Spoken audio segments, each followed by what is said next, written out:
In this lesson, we will explore the history of Southern Africa and the significance of major cities like Zimbabwe to ancient trade networks. Then, we'll test your understanding with a summary.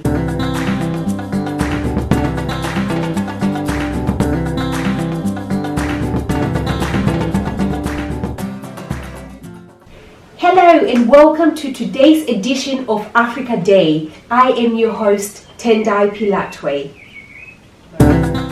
Africa has a south. Guess what? That's right, Africa has a south. It's more than just a nation of South Africa. In history and archaeology, we tend to spend a lot of time talking about the northern parts of Africa. I mean, in some ways it makes sense. There's some cool stuff up there. For example, Egypt. And while Northern Africa had some incredible civilizations, it wasn't like societies stopped developing south of the Sahara Desert. In Southern Africa, an entirely different set of societies thrived. They looked different than large northern cities like Egypt or Kush or Aksum, and had their own ways of life. Some of the greatest southern cultures were centered on the people of Zimbabwe.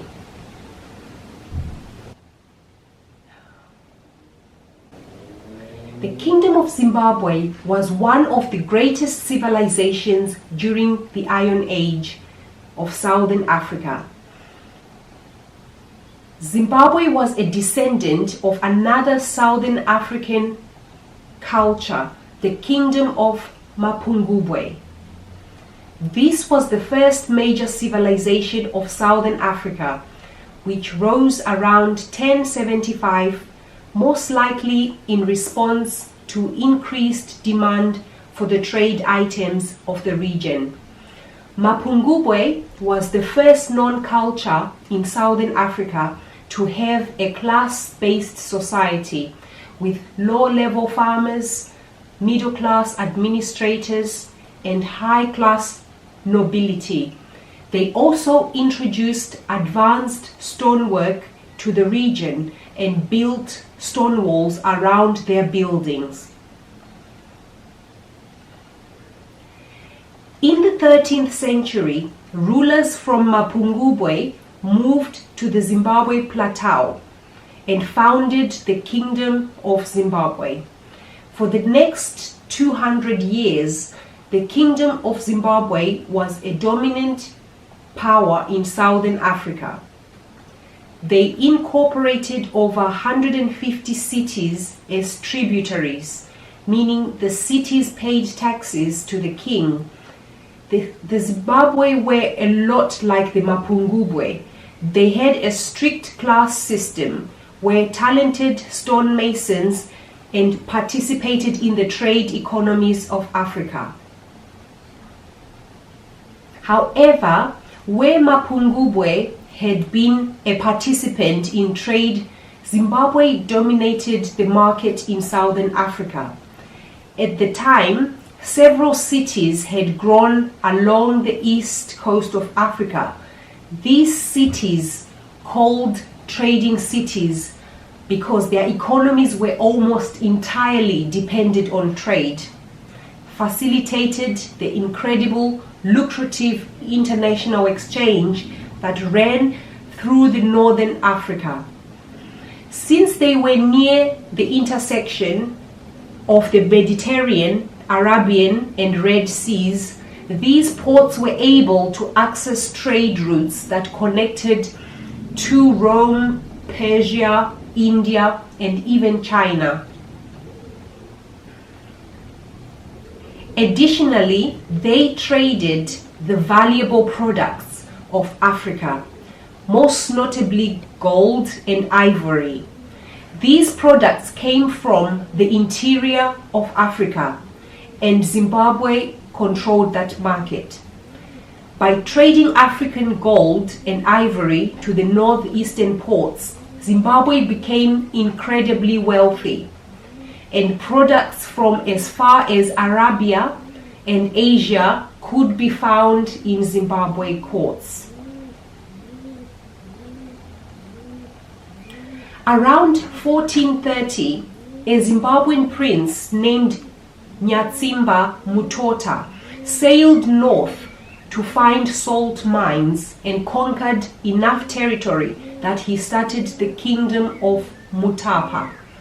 Mutapa was closer to the eastern trading cities and had access to valuable copper trade routes. Within a single generation, it became so powerful that it turned into an empire and the dominant political and economic power of Southern Africa. By 1450, the Kingdom of Zimbabwe was all but abandoned, forgotten in the shadow of Mutapa. Great Zimbabwe. At their height, the people of Zimbabwe introduced advanced society and masonry into Southern Africa. Nowhere was this most exemplified than in the capital of the Kingdom of Zimbabwe, a city called Great Zimbabwe. As the kingdom grew into the 13th century, so did the city.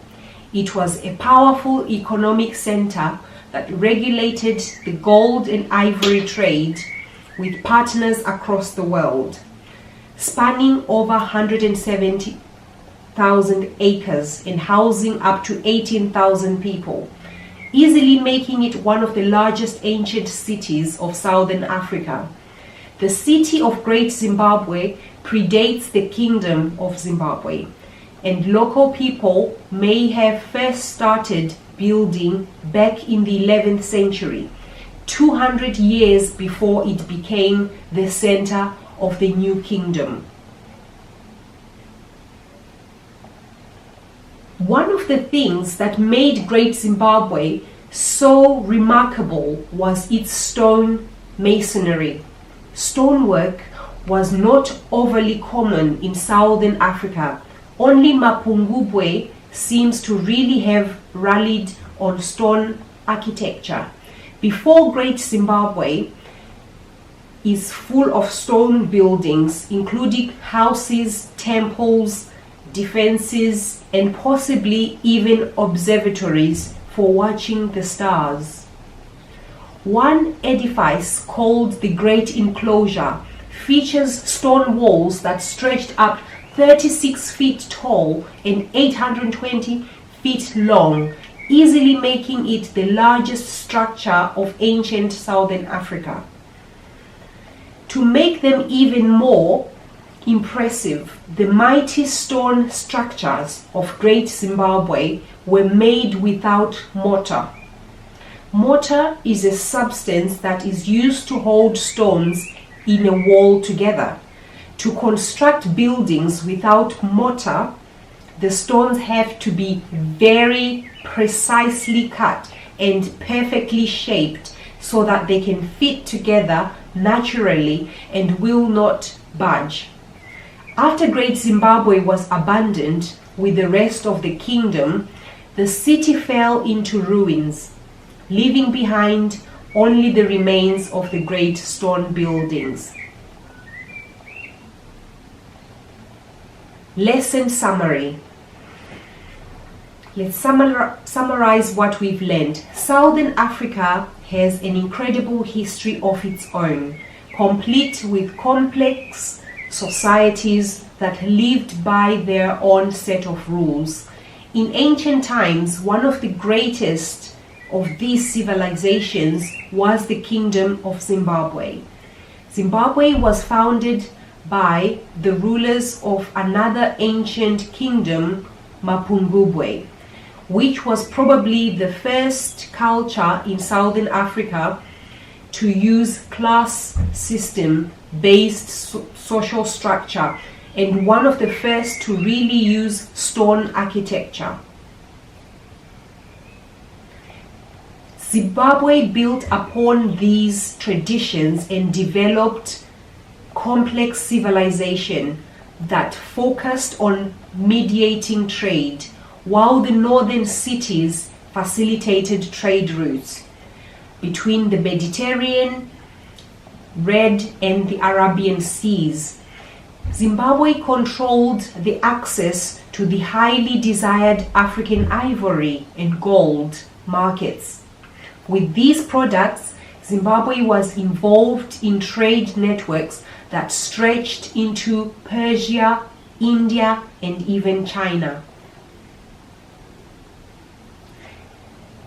Their capital city, the Great Zimbabwe, featured advanced stone masonry, with temples, palaces, and other buildings made almost entirely from stone. The Great Enclosure, a great edifice of Great Zimbabwe, was the largest structure of ancient Southern Africa.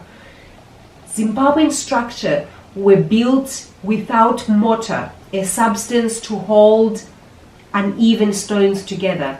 So the stonework had to be extremely precise, indicating their high level of skill.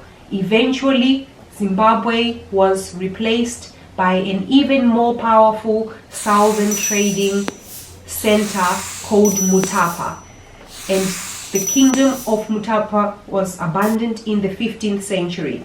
Nevertheless, Zimbabwe had set important precedents, and Southern Africa remained an important economic center for the ancient world. Thank you very much for your time, and see you in the next edition.